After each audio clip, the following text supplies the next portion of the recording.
Good afternoon, dear students.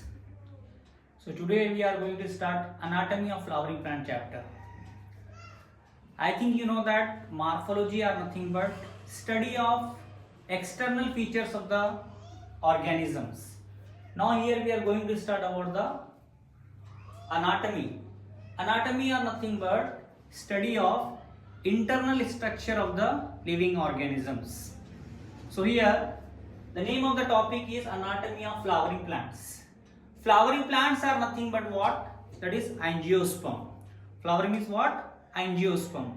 So what is the meaning of the chapter? That is anatomy of angiosperm. That is internal structure of angiosperm. Okay. So now if you want to perfect about the anatomy of the flowering plants, first you should be perfect about the histological character. Means study of tissues are called as histology. If you are perfect about the histological character, so easily you can understand about the anatomy. Okay. So here, so when we see about the complete internal structure of the plant body, it is divided into two types of tissues. Number one is meristematic tissue and number two is permanent tissues. Now, based on which specific character the entire plant tissues are classified into two types. Based on which specific character the plant tissues are classified into two types. You can see here the plant tissues which have the ability to divide, means can divide. The plant tissues which can divide, that will be considered as meristematic tissue. And the plant cell which lost the capacity to divide. The plant tissues which lost the capacity to divide, that is considered as what? Permanent tissues. So there are two different types of tissues are there.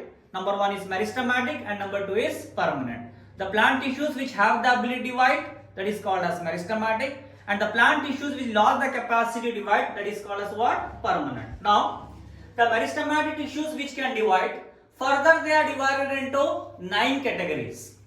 So there are totally 9 types of meristematic tissues, in which 3 are classified based on their origin, 3 are classified based on their position, and 3 are classified based on their functions. So see here, promeristem, primary meristem and secondary meristem. Promeristem, primary meristem and secondary meristem are the 3 types of meristematic tissues based on what? Origin. Or we can use one more word, that is development. Whereas apical meristem, intercalary meristem and lateral meristem are the 3 types